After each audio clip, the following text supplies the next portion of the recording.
Hey, so thanks for checking out this video where we're going to talk about building a social media assistant. And before we dive into it, if you could do me a favor and like the video and subscribe to the channel if you find that this content's valuable, that would be awesome. And for helping the YouTube algorithm, if you don't mind leaving a comment below, and if you have questions and other thoughts too, I'm happy to answer stuff in the comments as well. So it's greatly appreciated. So the topic of today is creating a social media assistant. And I wanted to give a little bit of context here because this isn't a project that I was kind of planning on diving into. I have a bunch of other stuff that I'm trying to program and spend time on, but I think this is kind of relevant and ties into some of the stuff going on for me currently. So, more recently, I have been syncing up with a friend actually that I know from high school. So I've actually known him for like over half his life now, and his name's Jamal, and he's going to be helping me and has been helping me the past week and a bit with some of my social media. And to rewind a little bit, I've been sort of creating content about programming and engineering leadership for I don't know like 10 years now, but I have not done it consistently at all. So in like 2013, I started blogging about stuff and I was getting in the groove of it, but I was never consistent. And, periodically over the last 10 years, I would get into a burst where I'm like, hey, I want to start creating content. And then, I might go write, I have like an idea for a blog post or something. So I go write it and then it takes all of my energy and I feel like I never want to do it again. And video creation has been a little bit easier in that sense, but what would happen is I maybe have content that I want to have span over a couple videos, and I get in, part one, and I'm like, I'm exhausted from it. I don't know, maybe it's just how I am. Or maybe it's some of the other time spending, like having to think about editing and posting and putting the meta information on videos. It seems like it takes too much of my energy. And more recently, I have been trying to take some advice from other content creators and other people that I look up to. So, a couple of names that you're probably familiar with are one is Gary Vee. I think most people probably have heard of Gary Vee. He talks a lot about posting to social media channels. Basically, if you think you're doing it enough, you're not doing it enough, and basically blast out everywhere you can. And another person that I look up to a lot is Alex Hermosi, who, when he talks about being able to become successful, he really, emphasizes the fact that you have to be focusing on, this period of time where it's not comfortable, not enjoyable. You're not really necessarily seeing the results and kind of grinding through it. And I think that I have not done a good job of that. So, Jamal has recently been helping me with my content creation, and he's actually made it like extremely easy for me. And that's made it such that I can post things to every social media channel daily, and that's really cool. And now we're kind of talking about, okay, now that we have a bit of a groove going, what else can we do? How can we optimize things a little bit more? And one thing that came to mind was, well, if we set some goals for posting and analytics and things like that, it would be really cool to be able to trend that and make sure that things are going in the right direction. So, one of the platforms that can kind of help you with that is something like Hootsuite. And because I don't have enough of a following, or I don't have, I'm not running ads and making money off of my social media posting and stuff like that. For me to go pay for something like Hootsuite, I'm like, it's just not worth it right now. If I had an income from this, that might be a different story where I'm like, hey, it's worthwhile. But I am a programmer, so I think I can do some of the things that Hootsuite does that I would like to take advantage of for some of my social media. And when Jamal and I were talking, one of the things that we were looking at doing to start with was basically almost like an accountability tracker for being able to post to social media. So am I doing it at the right cadence, that kind of thing. And if we're setting goals, so say I'm just kind of making up some of the numbers because I actually haven't gone through the exercise yet. If I wanted to reach, I don't know, I want to reach 200 subscribers on YouTube by the end of February 2023. I haven't actually checked. I probably don't think that's realistic, but if I wanted to do that, am I actually posting enough content, or are the metrics going in the right direction? And we wanted to start by saying, well, if we can check on the social media accounts the number of posts, then I can, on a regular cadence, go, we're not on the right trajectory. I need to be posting more content. So, pretty simple concept. And when I was talking with Jamal, I was saying, this is actually something that I think I can work with you on, because Jamal is someone that wants to become better at programming. I said, I can work with you on this, and we can actually go build it together. And we can record it, and I can, we can have some content about building this system. So today I told Jamal I was going to record some content, and this is actually some unplanned content. I'm still going to make another video today, but I wanted to go through this as a first step to kind of introduce the concept, and then jump into kind of what I imagine is a high-level system design. And the part that I also didn't tell Jamal is that while we talked about initially building something like a post counter tracker to see if I'm on the right cadence, I actually want to eventually extend this, I think, to automate a little bit more of my work, which is right now, when I post to social media, I'm not, like I said, I'm not using anything like Hootsuite or other platforms that let you kind of publish out to multiple channels at once. I can also code that. And I can show Jamal how we can build that together and actually have a system that will let us do a little bit more than just post counting tracking and follower tracking. We can actually build something that will let us take a concept for a post and then publish it out to different sources. So I wanted to jump over to paint.net. So with Jamal's help, this will be a nice fluid transition, which is really cool, and you probably haven't experienced that on my channel yet. And we'll jump into paint.net. Now, what I'm going to do is describe some of the system that I'm thinking about building. And as I've mentioned, I haven't actually gone through this with Jamal yet, so I think in a follow-up to this content, we'll have another video where I'm discussing some of this with Jamal, and kind of going through what the different pieces are supposed to mean. So for a system like a social media assistant, the first thing that comes to mind for me is that we're going to have a bunch of web APIs to be able to access the different social media platforms. And if we're starting with something that's just like being able to pull information from a social media profile, like the number of followers or the number of posts, there's probably social media APIs, depending on the platform, that let you access that kind of stuff more easily, because sometimes it's public information.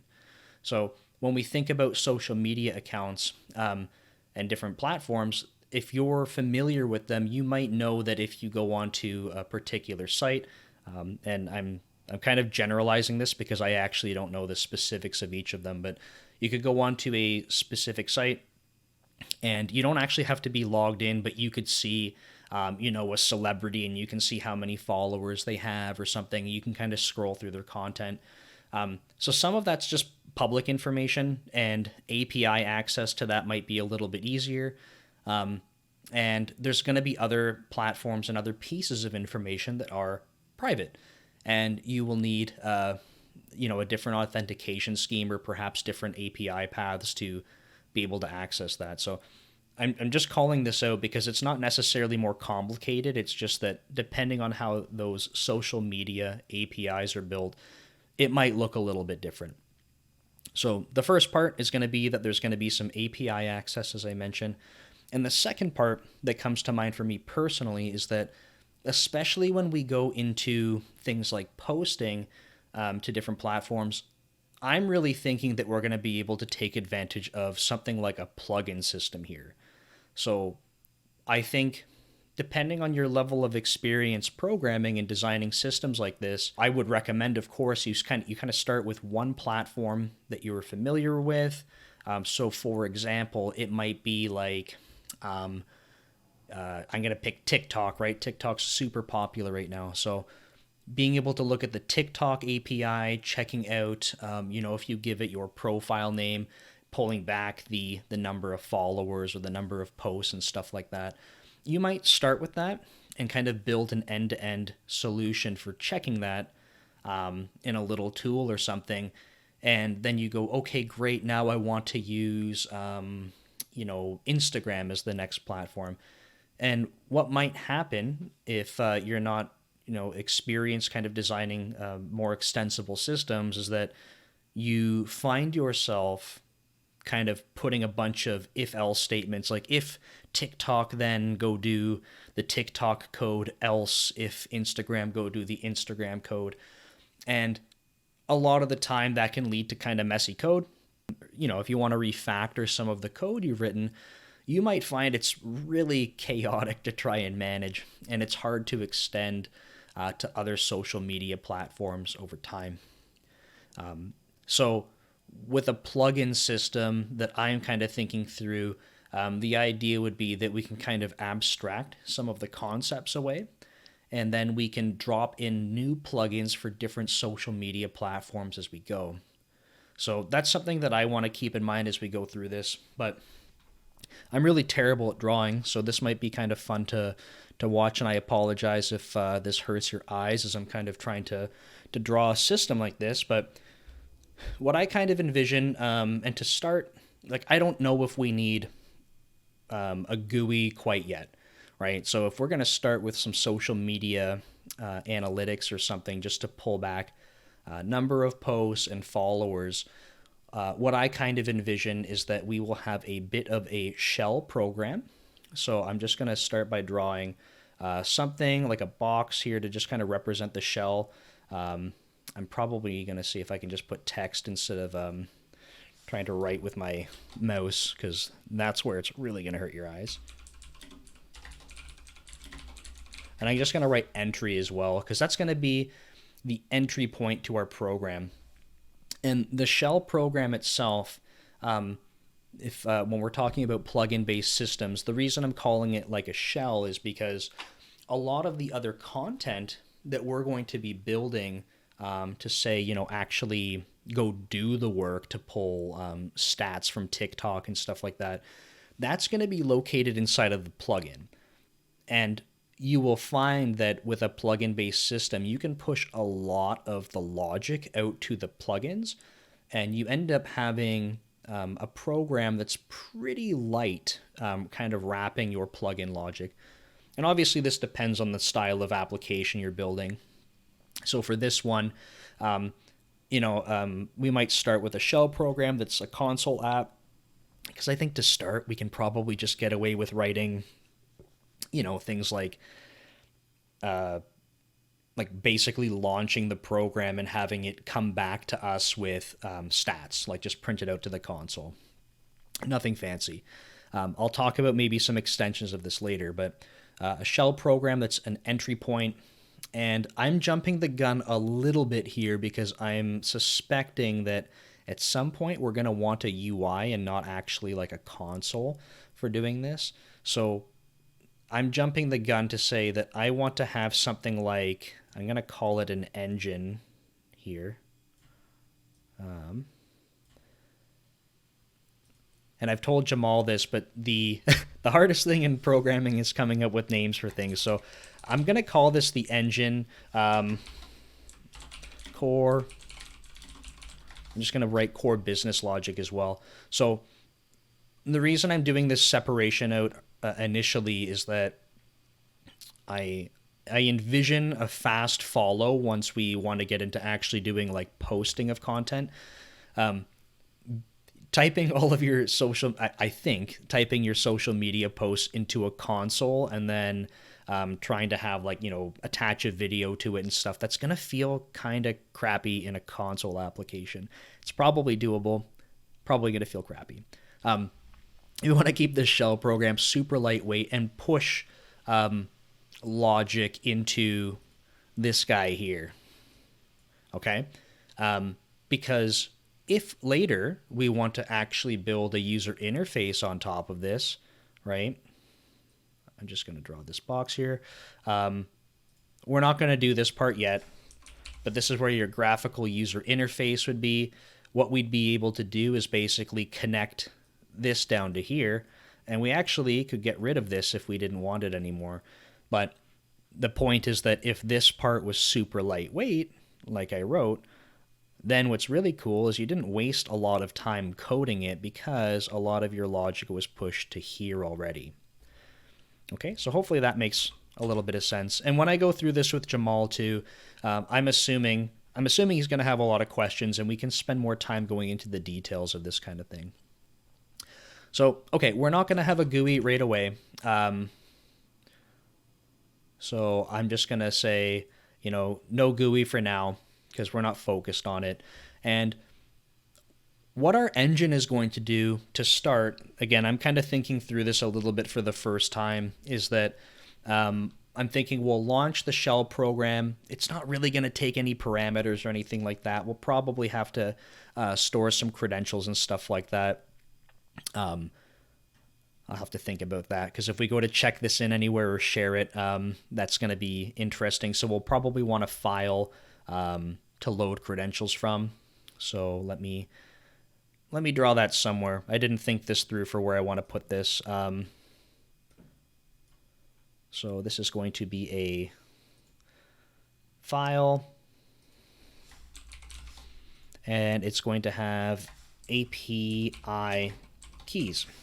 So what we'll be able to do is basically pull this kind of stuff in, right? So we'll be able to pull it in, and it's probably not going to happen at our shell program level, but we'll be able to pass it into the engine as one of the dependencies that goes into this. Now, the shell program will be lightweight. It's going to basically call the engine. Got a fluffy friend to join us here. And then the engine itself is probably not going to have like many different commands or anything to start. It's really going to be one thing that's kind of like get social media stats, like very, very straightforward because we're not building the posting part yet. So let me get rid of this X that I drew because I don't think that's needed anymore. Oh no. One sec. There we go. My arrow's a little bit destroyed there, but that's all good. So we'll have something like a method that's get social media stats. And it might be something like, I don't know. I haven't totally thought through this, but probably not just a dictionary of like the social media platform and then like, like a number after that's followers or something. We probably want to have a little bit more of a rich structure there, but I think the concept of a dictionary, if you're thinking about that to start with, I think it will be something like that. So what we'll want to do is have this method that's like get social media stats. I should have put like parentheses or something to indicate it's like a method. But where it's going to get really interesting is where we get into this plugin system. So when we have a plugin system, like I'm not going to want to put, say, like the TikTok code because I talked about TikTok as one of the platforms. What we're not going to do is say, okay, get social media stats and then like do TikTok stats and then do Instagram stats,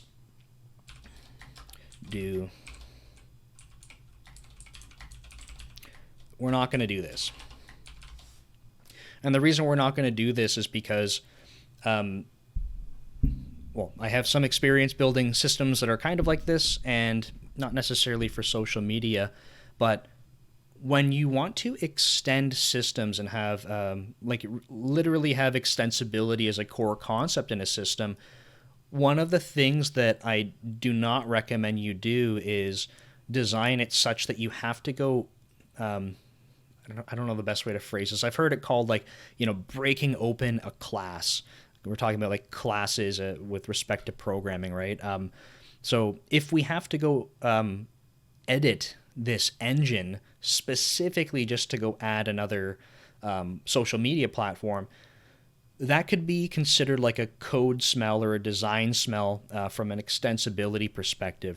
Instead, and I know we'll be able to do this, so I have some confidence here, but instead of having to edit this engine just to support, say Twitter is the next thing that we want to support, I don't want to have to go, okay, like let me go add one more thing right into this engine. Generally, from an extensibility perspective, you don't want to have to do this.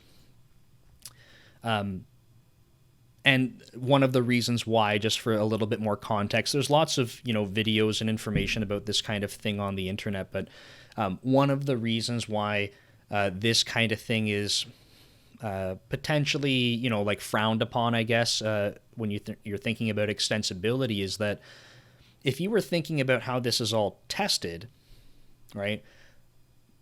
If we have to go edit the engine to go add more functionality, from the outside looking in, if we treat it as a black box or we don't know what's going on, it's opaque to us, we don't actually know what things might have broken from the engine perspective, right?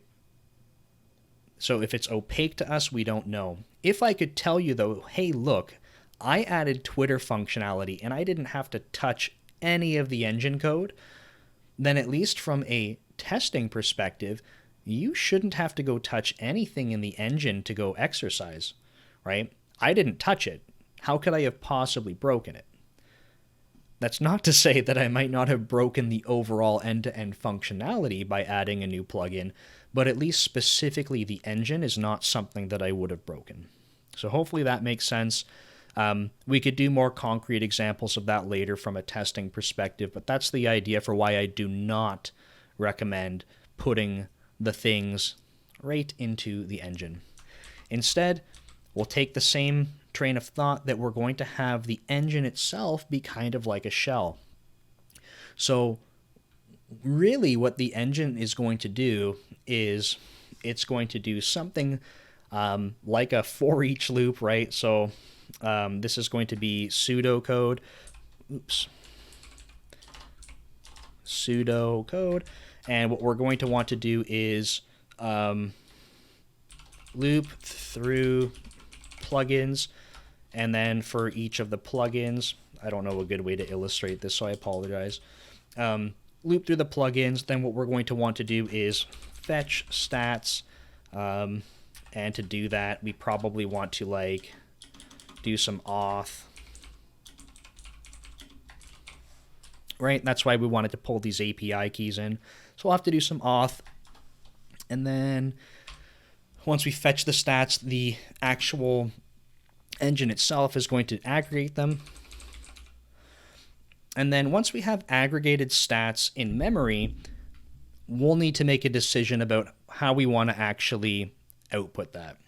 So the first thing that comes to mind for me is that if we go back to my original point about starting with a console app and then potentially looking at a GUI, like a graphical user interface, what I probably do not want to do, and again, we're just getting started, so there's not really a wrong way here, but what we probably don't want to do is have the engine just writing this stuff out to the console.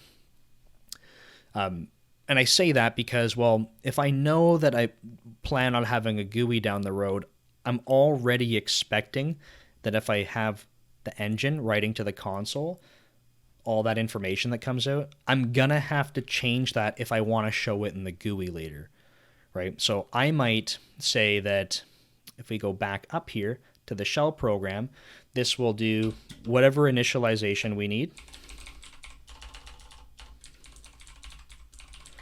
which might include... well, I'm going to show Jamal dependency injection, so we'll look at autofac and things like that. I think that's going to be really cool. So dependency injection DI. We're going to do... That might be it. So initialization, I think it's probably just like autofac for that part. Then what we'll want to do is actually call... we'll do like engine get get social media stats, and then we're going to do the printing to the console here. Now, sure, I said keep this super lightweight, so you're like, well, Nick, why are you going to add this stuff in here? And the reason I'm going to add it into the shell program, that's, something extra that maybe we could pull out, I'm going to put it here because it doesn't get used anywhere else. And what I mean by that is if we go to replace the shell program with the graphical user interface, well, the graphical user interface is never going to need to print to the console. And if I put that console printing into the engine, it's only ever going to get used by the shell program. Like, that's the only spot that's going to need console printing. So I might as well just pull it back out to the console. So that's a super high level, and really what's going to happen is that we'll have plugins that kind of look like these horizontals here, and this is where we could do, we'll start with one, right? We'll have like TikTok, and then we'll be able to do like an Instagram, so on and so forth. And if you were to look inside of each of these, where's my brush tool?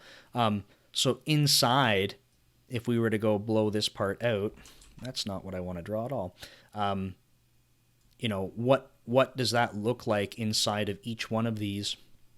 This is where, let me get my text tool back out again. This is where the algorithm will kind of look like do API auth. So I know I wrote that back out here, auth through API. Right here, inside the loop is the plugin. My apologies. Okay, so inside this loop area, the two lines I have highlighted here, that's what's going to happen in each plugin. And the reason we want to pull it and have it separate for each plugin is just because this is where the most variation is going to happen. It's very likely that for each plugin we probably need to do some type of API authentication. But I just want to mention that not always, and by having it in plugin form, we actually have some luxury. So I'll give you a quick example. And this, I'm not basing this on the reality of each social media platform, because I said earlier I don't have enough familiarity with each of them to know. But say, for example, Twitter. I might be able to go get my post count and follower count from Twitter without any API key. I might be able to actually just basically make a web request to Twitter's website and scrape it if I wanted to. I don't usually recommend going the scraping route, especially because there's probably APIs for this stuff. But the point is, if you break things out into plugins, each of your individual implementations, you can make decisions about what you want to do. So we would do, for like how we're probably going to approach it, is do API authentication, and then fetch. And when we talk about fetching, the other thing we probably want to do is once we have that data, we want to massage it into a common format. And this is actually, when you go down the road of plugin systems or plugin-based systems, this is one of the sort of the more common things that comes up, and sometimes where people will say, oh, you're just making more work. So when you have a plugin-based system and you want to abstract things, a lot of the time what ends up happening is that you want to keep like domain boundaries. So this is maybe a little bit more advanced from like a system design perspective, depending on your level. But we want to have flexibility inside of our plugins to kind of get the data we need to get the way we want to get it. That's why we want to break them out into plugins. But when it comes time to actually do this part over here, which was the aggregation, right? The engine doesn't want to know the details about how each plugin works. That defeats the whole point. of having a plugin. So that means that each plugin needs to have a way to talk or respond to the engine in a familiar format. And that goes both ways, right? So the engine needs to tell each plugin, go get your social media stats. And that has to look common at the top level across each plugin. Then inside, so let me just kind of illustrate it this way.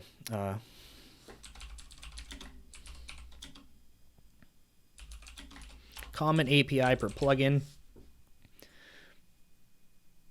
And then I'm going to do like common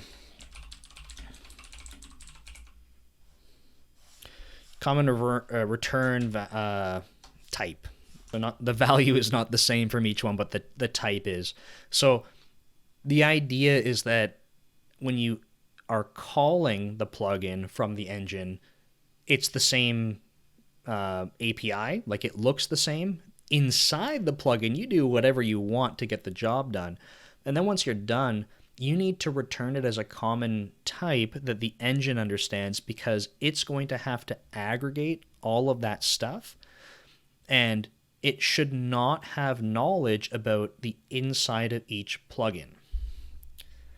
So back to my point up here about massaging into a common format, we need to massage the data we get back from each API, because each social media platform, they might do this completely differently, and that's okay. But we just have to massage it into that common return type before we leave this kind of plugin method that we're going to implement, and then pull it back out. That way, the engine can aggregate it for us. Okay, so hopefully that makes sense. And I wanted to see if there's one other thing. It's worth mentioning, if you haven't built plugin-based systems, there's a handful of, I'm sure there's many ways to go do the actual plugin loading. So let me see if I can get a different color going on here. We know, like the way I've drawn this, like this is where the plugins are, right? So these are the individual plugins. We know that these are going to be the things that we want to keep adding on. Like, so the next social media platform, let's say it's Twitter. We just want to go add another box down here for Twitter, right? I wanted to type Twitter, so let me get that out.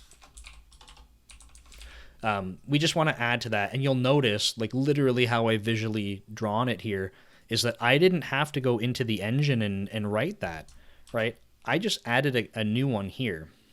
So again, from like a testing perspective, if you're thinking about your system, your engine, I couldn't possibly have broken code in the engine because I never touched it.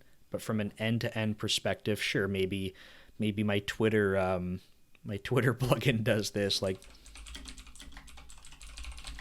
right now your whole thing crashes, that kind of thing. So I'm not saying it's impossible to break end-to-end, but it's impossible for me to break this engine-specific code because I didn't touch it. When we have plugins like this, what I just wanted to show is that when we talk about the initialization at the shell program level, we will probably talk about dependency injection containers. This is where we'll probably do the plugin loading and feed that into the engine. The concept here is that instead of the engine itself necessarily having to go have a built-in like discovery thing for plugins, when we construct the engine itself at initialization time, at that point we can pull in the individual plugins. So like I said, there's a ton of different ways to do this part. Someone may want a system that is, while it's running already, at runtime they can dynamically add plugins. So the way that I describe this, that absolutely would not work. It's only on startup. And I'm doing that because right now, I don't foresee this right now necessarily being a constantly running service. And that while it's constantly running, I want to drop in new plugins and have it dynamically update. I don't think we're going that route. If we want to, we can talk about how we change that design. Okay, so to recap, again, Jamal's been helping me a tremendous amount with some of my social media content. And one of the ideas that we were talking about was basically building something to pull social media stats. And then this way I can be accountable for trying to change my social media behaviors to drive metrics in the right direction.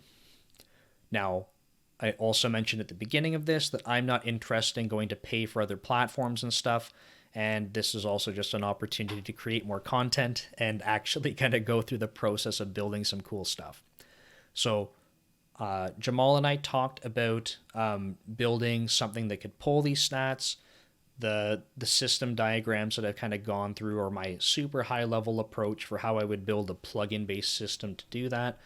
And the part that I would like to follow up with after, the selfish part, is that I don't just want it to pull stats. I would like it to basically be extended so that I can take a video and a caption, different metadata, and blast it out to each social media platform. We could look at scheduling and other advanced features and stuff like that, but I will see what Jamal's interest is in that. And if not, maybe it's something I'll kind of tackle on the side as needed. So hopefully that was kind of interesting. I think the follow-up conversation with Jamal will be pretty cool because I think he'll have a lot of good questions, and maybe as you're watching this, there are questions that you had too, and Jamal will have them kind of come up and we can answer them. So thanks again for watching. If you thought this was interesting, please like the video, leave a comment below and let me know what you think. And if you like the content on the channel, please subscribe. It really helps and helps me know that you're enjoying what's being put out. So thanks again for watching, and we'll see you next time.